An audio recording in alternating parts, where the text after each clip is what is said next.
amigos, tudo bem com vocês? Estamos de volta aqui para mais uma edição do nosso Poder em Pauta, né? Já estão aqui, o programa está virando tradicional, a audiência desses últimos vídeos cresceu demais, nós estamos muito empolgados, chegando no final do ano aí com tudo. E agradecemos a todos vocês que têm acompanhado o nosso Poder em Pauta e convidamos vocês que se inscrevam no nosso canal aqui no YouTube. Quem não está no YouTube é só clicar aí na logomarca que vai aparecer embaixo desse vídeo do YouTube, que vai lá, clique, se inscreve para você receber as notificações do YouTube toda vez que nós postarmos um vídeo novo aqui, e também curta esse vídeo, que é muito importante para o YouTube difundir mais esse nosso programa para mais pessoas aqui do Tocantins.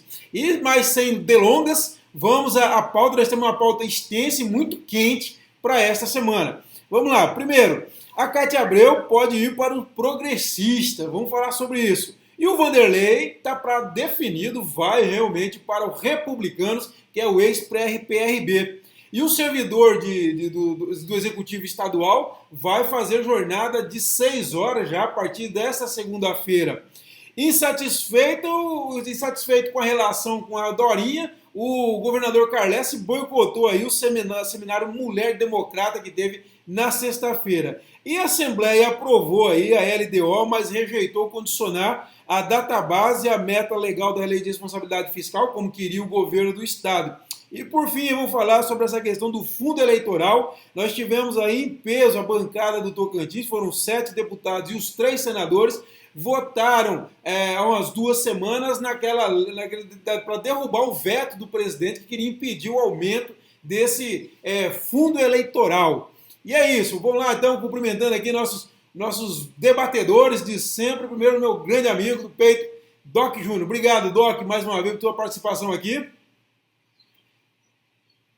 Clever, chegamos na 10ª edição, meu amigo. Estamos indo longe. Parabéns para nós, né? Exatamente, parabéns para todos nós. Zaca está hoje substituindo o nosso amigo Arnaldo Filho, já que a filha dele está realizando aniversário. O Zaca viria semana que vem, mas vai nos dar a honra, o privilégio de tê-lo já essa semana. Obrigado, Zaca. Boa tarde, Cleber, boa tarde, Doc. E internautas ligados com a gente. Olha aí, tem muita novidade por aí. Vamos lá, vamos acompanhar aqui, vamos falar então sobre essas novidades que estão surgindo. Vamos começar pelas filiações partidárias. Lembrando que em abril vence o prazo para aqueles pré-candidatos, né, mudarem de partido, para quem quer disputar as eleições de 2020, e também outros, como o caso da senadora Cátia Abreu, que nós vamos falar, que isso a princípio não deve ser candidata no ano que vem, mas como é senadora, pode mudar de partido a qualquer momento, está insatisfeita com o PDT, né, lembrando desde aquelas divergências que vieram aí da votação da reforma da Previdência. O presidente do PDT foi ao Twitter dizer que a comissão de ética contra a senadora Cátia Abreu, enfim, porque ela votou favorável ao texto da reforma da Previdência e o Carlos Lupe não gostou muito dessa história. E agora eu tive informações aí de fontes muito fortes do progressista, que é o ex-PP, tanto de Palmas como de Brasília, me dizendo que realmente está muito bem conversado o ingresso da senadora Cátia Abreu no Progressistas.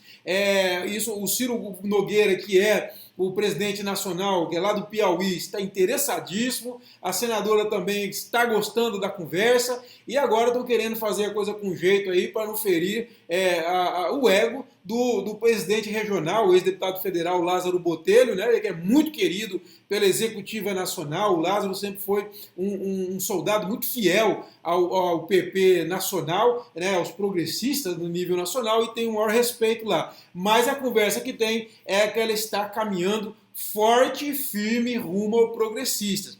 Já o vice-governador Vanderlei Barbosa, que é do PHS, partido que está se extinguindo porque não atingiu a cláusula de desempenho na eleição do ano passado, o do Vanderlei Barbosa está realmente deixando o PHS rumo ao Republicanos. Ele andou conversando com o PP também, os progressistas, mas parece que a conversa vingou mesmo, foi com César Halum, o secretário de Agricultura e Pecuária e ex-deputado federal e presidente regional do PRB. O Halum chegou a colocar o partido à disposição do Vanderlei para que ele comandasse o Republicanos aqui no estado, mas o Vanderlei abriu mão, preferiu que ficasse com o Halum, mas de toda forma está definido. Ele está na Espanha participando da COP25, aquela questão da climática lá que está acontecendo em Madrid. E quando ele voltar, no dia 14, a partir do dia 14, ele deve ir a Brasília confirmar essa filiação. Outra informação que nós tivemos de filiação é do chefe de gabinete do prefeito Ronaldo Dimas, o Wagner Rodrigues, que é pré-candidato a prefeito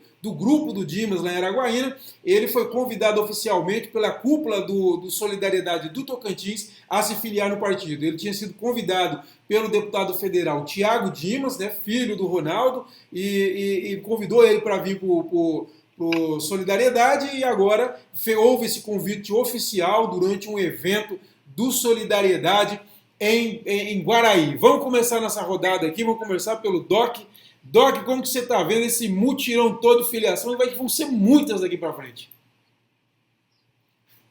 Ô, Kleber, na verdade, esse negócio da Cátia Abreu, em relação ao PDT, na verdade não atingiu ela, porque ela troca de partido quando ela quiser, porque ela é detentora do mandato, né? Mas essa questão da deputada que votou e o Carlos Lupe quis realmente puni-la, porque aí, no caso do deputado, o mandato é do partido, incomodou muito a Cátia, realmente.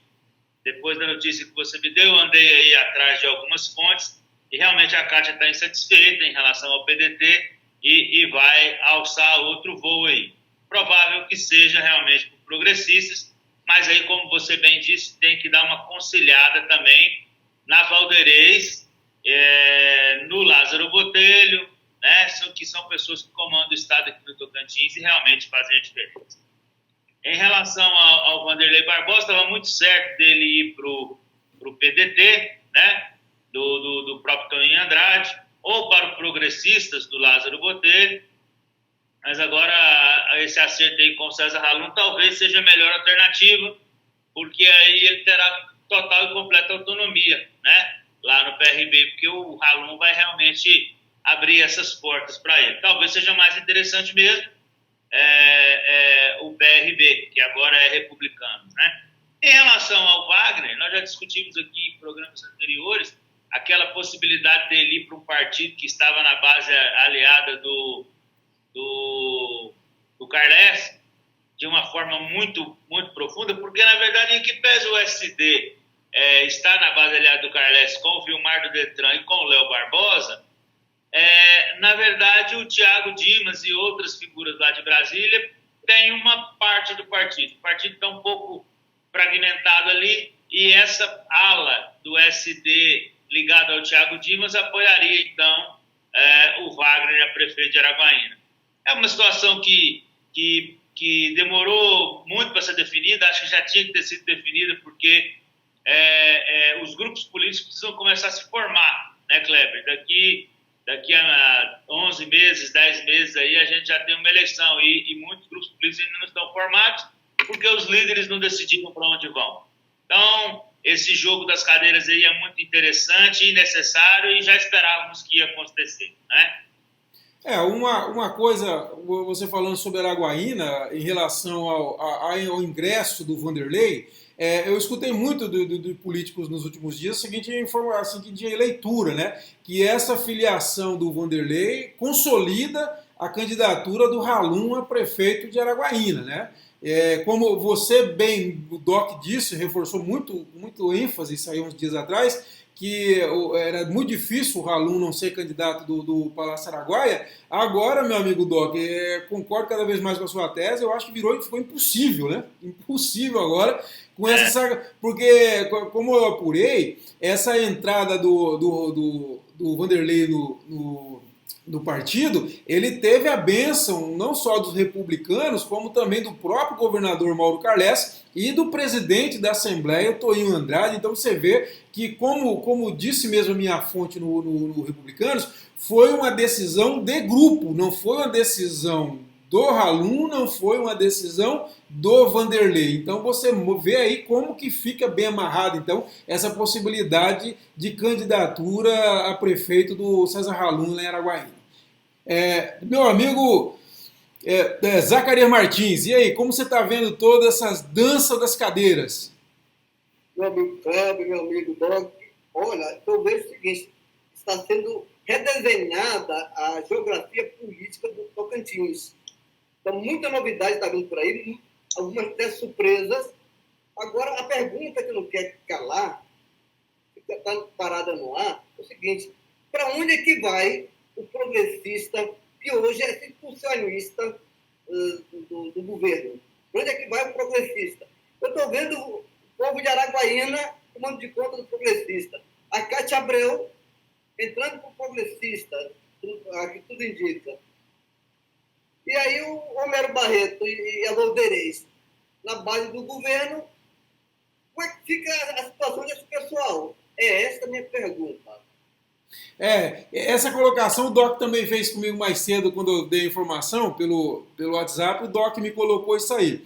E o que eu coloquei para ele, e repito aqui, é o seguinte: nesse momento é uma discussão de cúpula, né, de Brasília, que como diz o meu amigo Dante Povo, né, o aposentado pelo Senado, que conhece tudo o Senado, ele diz o seguinte para mim: Kleber, esse povo de Brasília só olha para o painel de votação, não olha para os estados.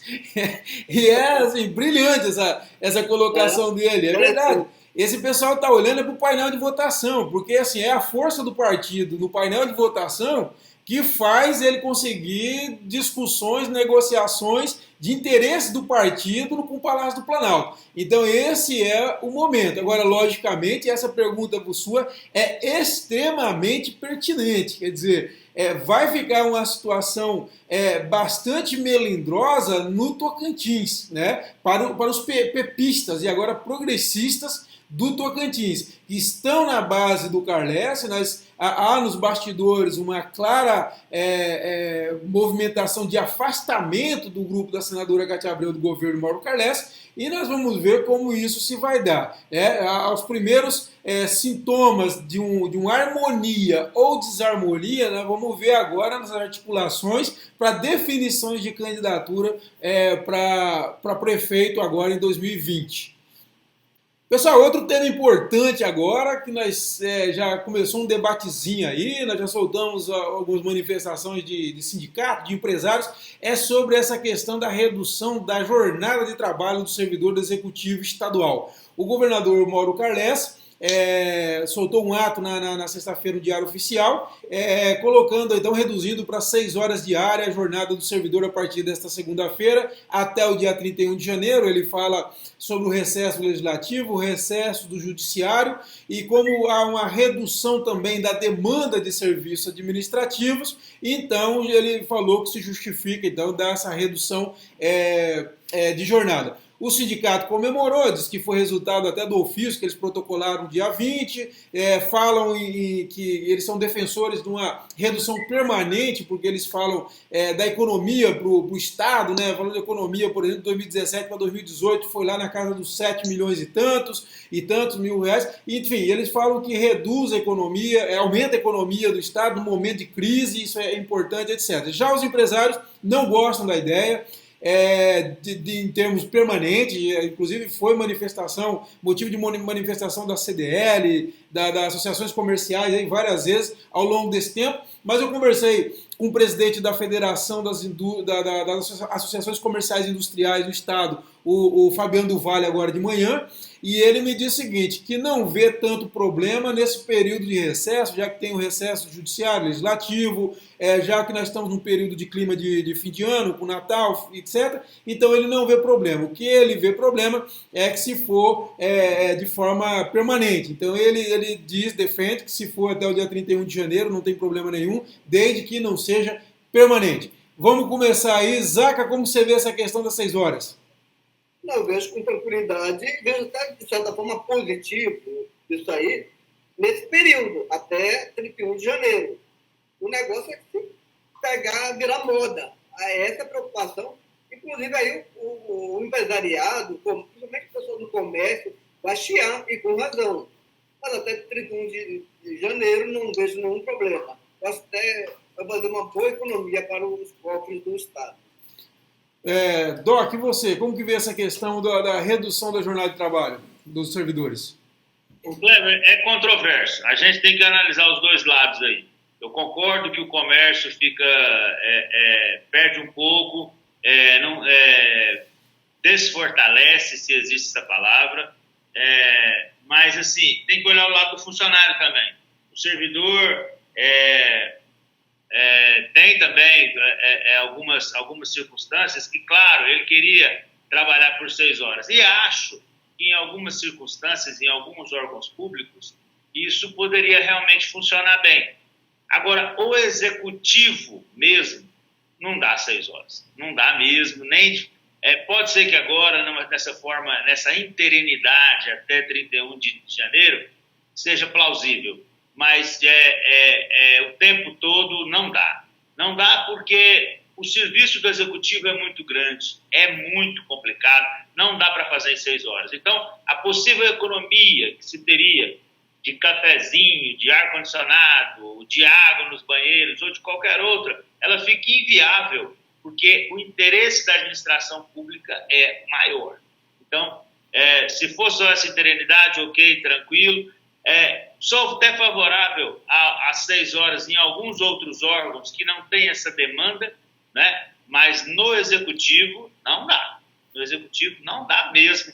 Definitivamente é impossível implantar. Já trabalhei no Estado, na área da saúde, e posso te dizer de carteirinha de quem estava lá no camarote. 6 horas não faz o serviço que precisa ser feito. E nós temos que olhar também para o lado do contribuinte, né? Eu concordo com o que o Fabiano falou, eu também acho que não vejo problema nenhum, eu até acho, inclusive, que devia virar uma tradição aí, final de ano, até porque você reduz as demandas, é tudo em recesso, então aí sim justifica essa economia de energia, de celular, de diárias, de vale transporte, etc e tal, porque realmente é um período que cai bastante a demanda. Aí tem que se discutir se vai até dia 31 de janeiro, ou se faz, por exemplo, como os órgãos diversos, como o caso do Sebrae, TCE, outros órgãos aí, que vão até dia 10, né, dia 15 de janeiro, mas eu acho que até vale. Agora, de forma permanente, eu também acho que não tem espaço para isso. Eu acho que prejudica demais a economia que se faz, e faz mesmo, lógico, você reduz lá a gasto de energia de celular, etc e tal, mas o prejuízo que dá para o cidadão e que pode acarretar em prejuízo para a economia não compensa esse benefício. Né? Eu já ouvi reclamação de produtores que vieram para cá no período de meio expediente, naquela outra vez, e encontra aí Naturatins fechado, enfim, órgãos, a ADAPEC fechada, e tem um monte de pepino para resolver, não consegue resolver. Você tem o contribuinte que vai à Secretaria da Fazenda e também não consegue resolver suas demandas.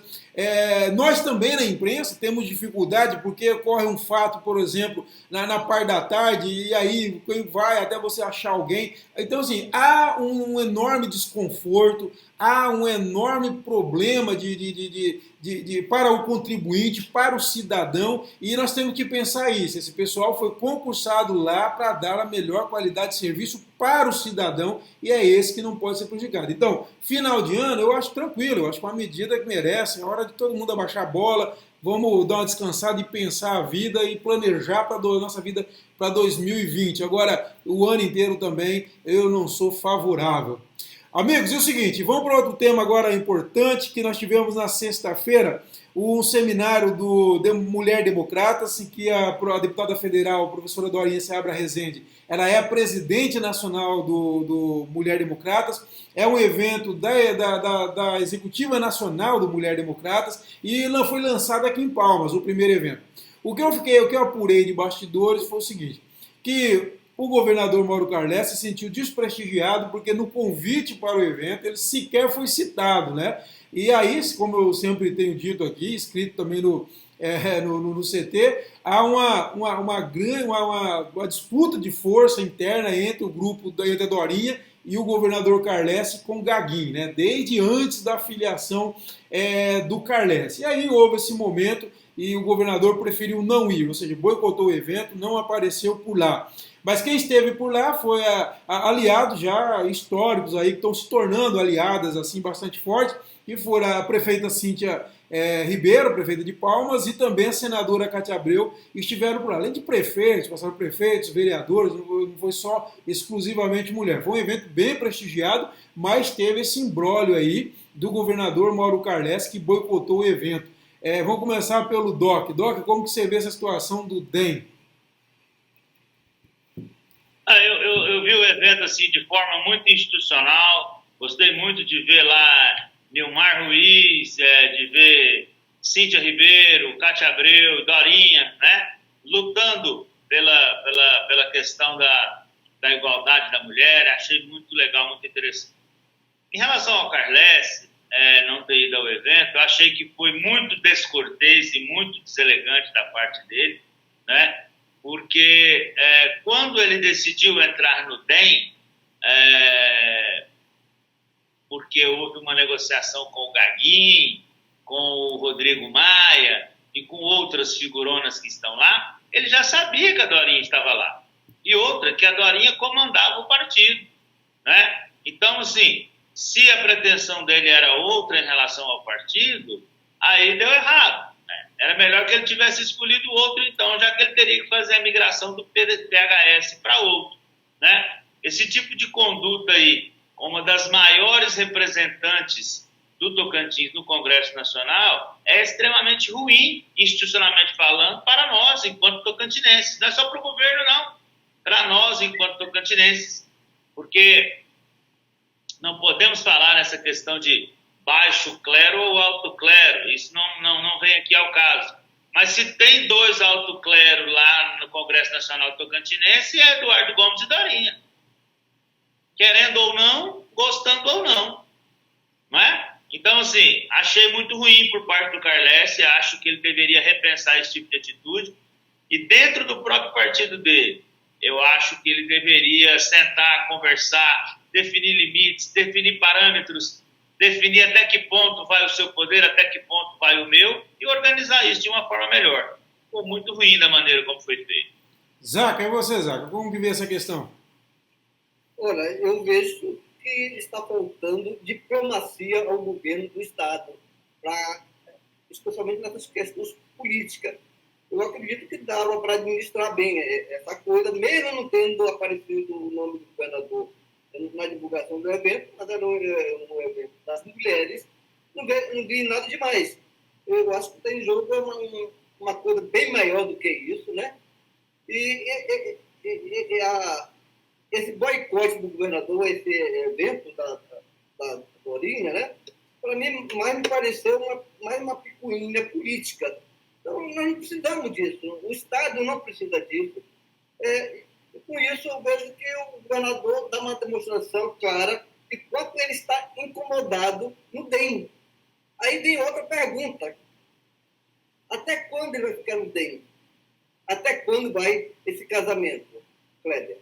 É verdade. Eu concordo com vocês dois e acho, e digo mais, eu achei muito precipitada essa filiação do governador. Eu acho que não havia necessidade dele se filiar naquele momento no Democratas. Você vê que os outros foram se definir logo agora, no segundo semestre, que estão tomando essa definição e que eu acho ainda pode de repente ser cedo, poderia ser tomado até mais tarde, já que eles não são candidatos o ano que vem, tirando o Vanderlei, né? Não são candidatos o ano que vem. Eu achei muito precipitada, foi um negócio do nada, surgiu, vão filiar e pronto e tal.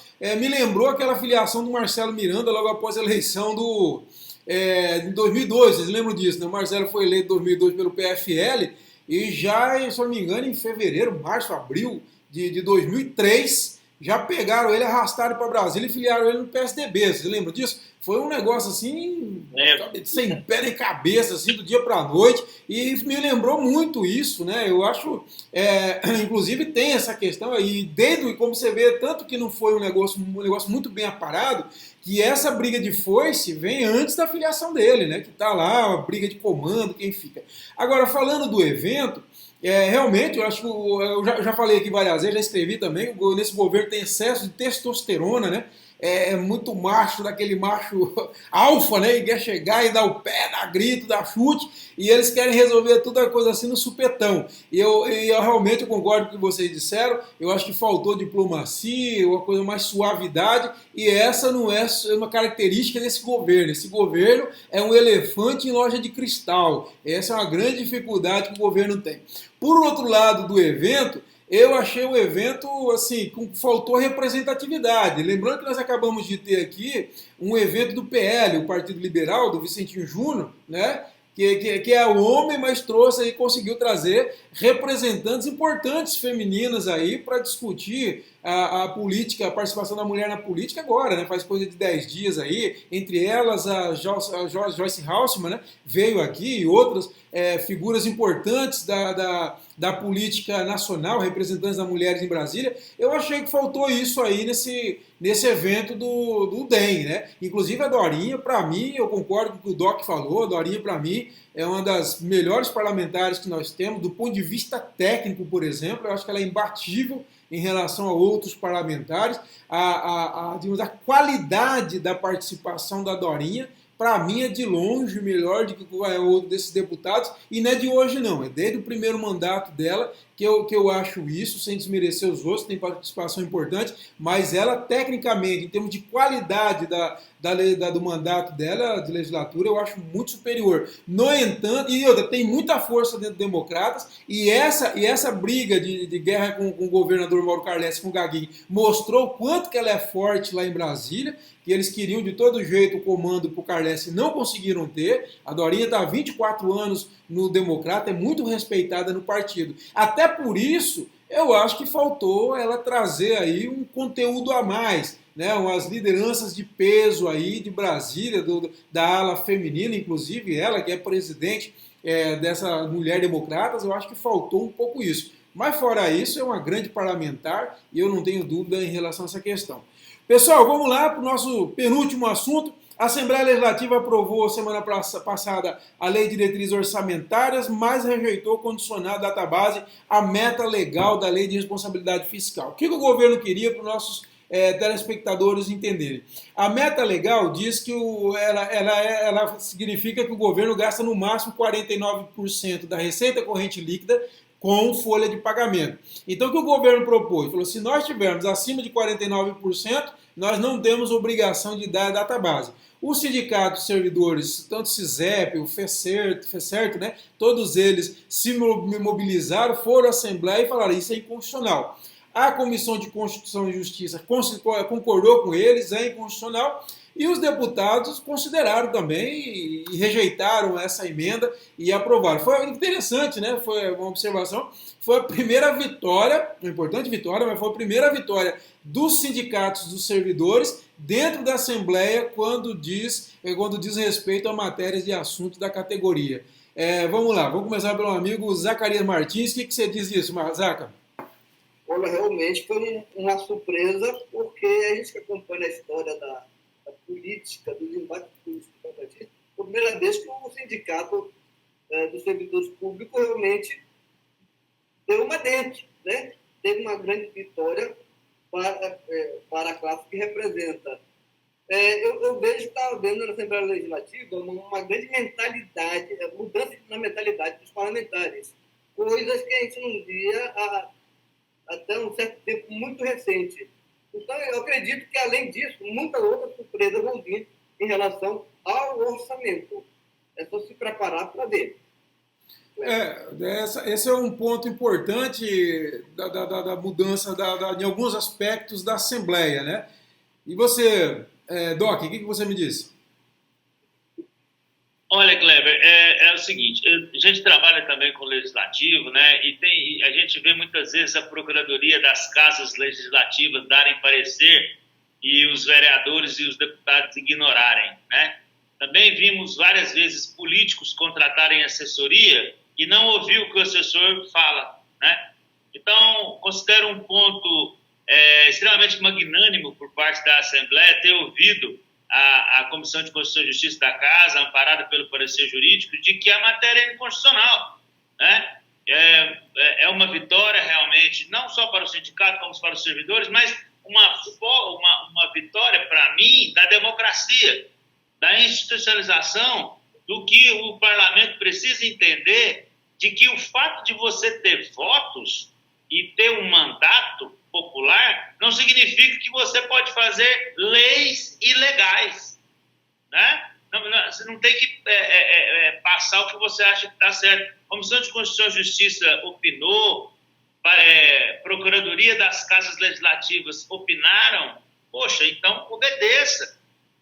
A regra está estabelecida. Você pode propor a lei X, Y ou Z, ou tal propositura, assim, desde que não entre em conflito, desde que não seja inconstitucional, desde que não seja ilegal. E muitas vezes a gente acaba, infelizmente, vendo isso nas casas legislativas do país, não é só exclusividade do Tocantins, que depois é obrigado o Ministério Público interpor ações judiciais de declaração de constitucionalidade, já atola mais ainda o judiciário, traz mais transtornos de uma forma desnecessária. Por quê?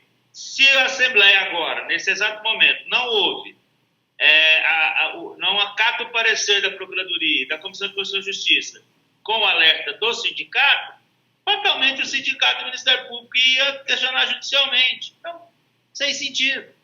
Muito bem, parabéns à Assembleia. É o começo, talvez seja o começo de um novo tempo. Além de tudo, eu acho que esse é o caminho, né? Eu acho que o Congresso o Congresso Nacional tem dado algumas demonstrações desse tipo em relação às maluquices do governo Bolsonaro, né?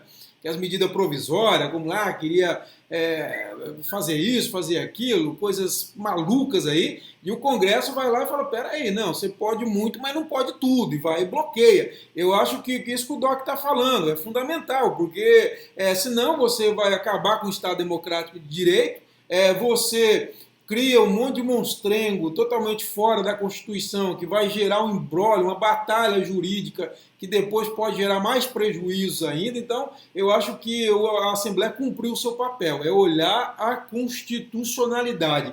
E logicamente, eu, por exemplo, apanho muito, levo pancada de todo lado, porque eu acho que tinha que acabar com esse negócio de database, eu acho que tinha que ser dissídio, como ocorre dentro, no setor privado. Eu acho que tem que, ano a ano, discutir a realidade das contas públicas para discutir a reposição salarial.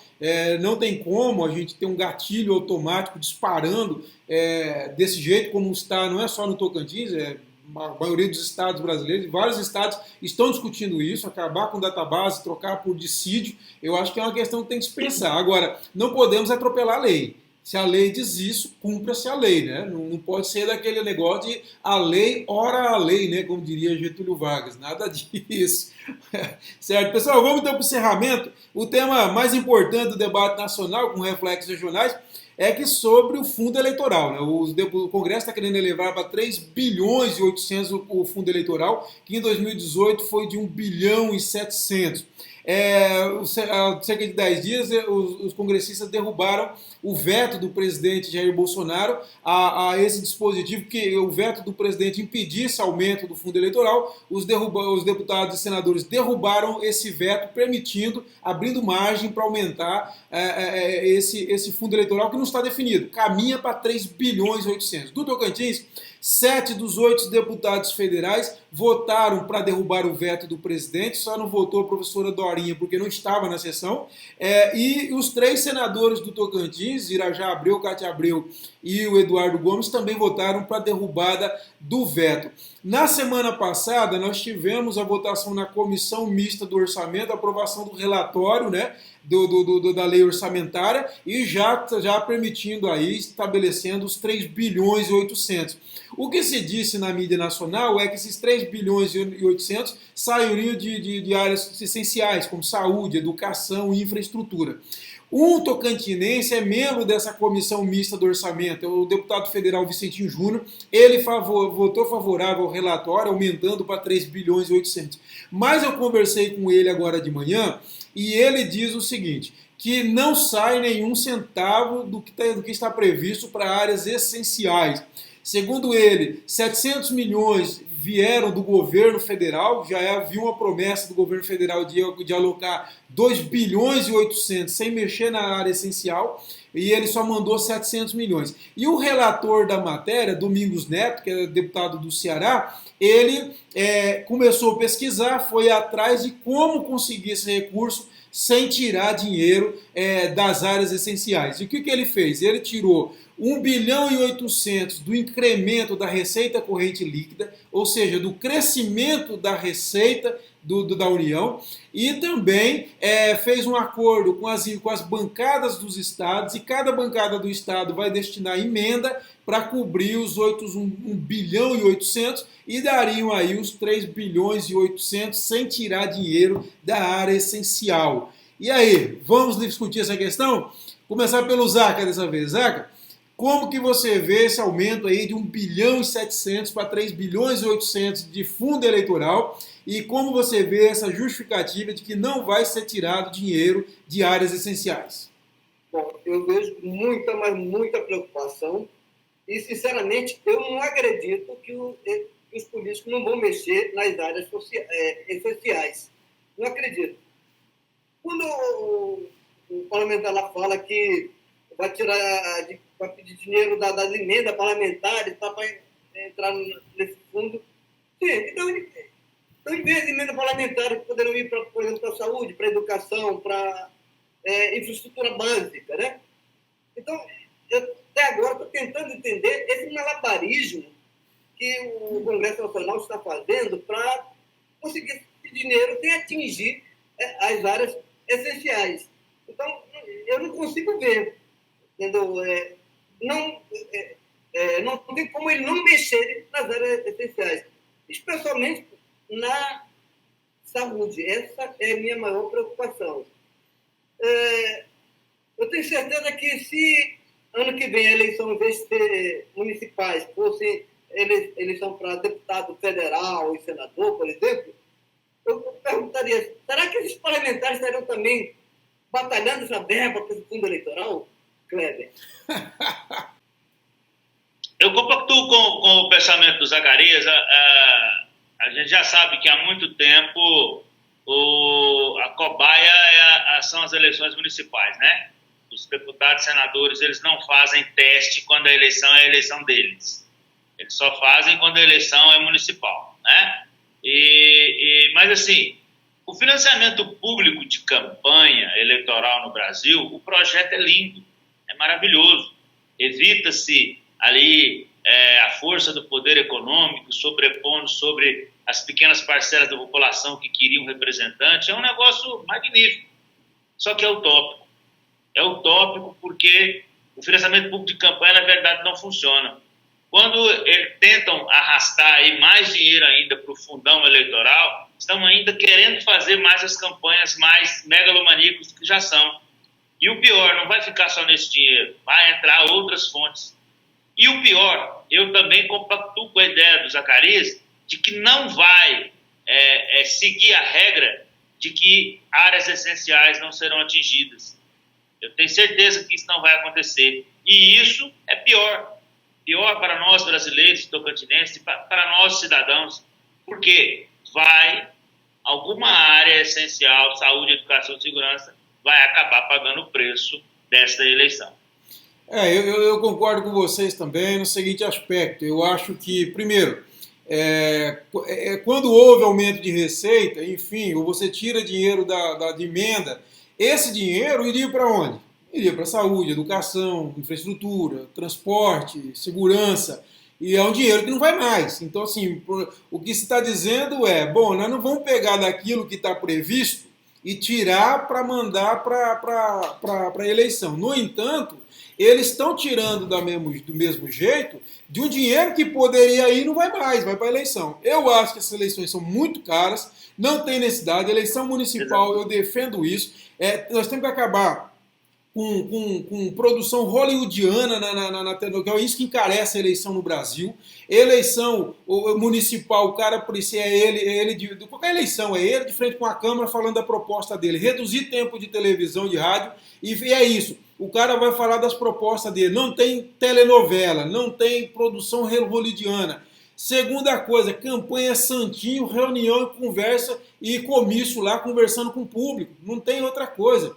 Quer dinheiro para quê mais? Eu escrevi sobre isso num tempo real semana passada, falava isso, mas não tem necessidade. A eleição, prometeram tanto que é baratear as campanhas ao longo do tempo, acabaram com show, acabaram com camiseta, acabaram com boneco, acabaram com a alegria da eleição. A eleição é um troço hoje apático, não tem mais alegria nenhuma. E elas são mais caras que no passado, inclusive tem esse livro. Eu acabei de ler um livro que fala sobre isso, que a eleição hoje no Brasil, ela não se tornou mais barata com o fim de showmício, de santinho, de camiseta, de boné, etc. Ela é muito mais cara do que era nos anos 90. Então o que está acontecendo? Nós estamos pegando dinheiro que ia para showmício, que ia para fazer camiseta, boné, brindes, e nós estamos colocando onde? Em televisão. Gasta um horror de televisão, é um absurdo que se gasta com televisão, muito mais do que se gastava no passado. Então, eu acho que tiraram a alegria das eleições com a desculpa de que estava acabando com o abuso de poder econômico, e o abuso de poder econômico continua na televisão. Tanto se você pegar a Lava Jato, você vai ver que um dos grandes problemas lá atrás já do mensalão, e de você ver agora aqui no Lava Jato, você vê a figura quem? Lá atrás o Duda Mendonça recebendo com caixa 2 em paraíso fiscal, e aqui o seu João Santana recebendo na eleição da Dilma, recebendo com caixa 2 em paraíso fiscal. Então, na verdade, esse é o cancro do custo eleitoral, e não quer se discutir isso. Pessoal, é isso. Esse então foi o nosso Poder em Pauta de hoje. Queremos agradecer aí os nossos convidados. Mas, Zaca, obrigado, irmão, por sua participação. Foi um prazer receber mais uma vez. Boa tarde a todos e até uma outra oportunidade, ok?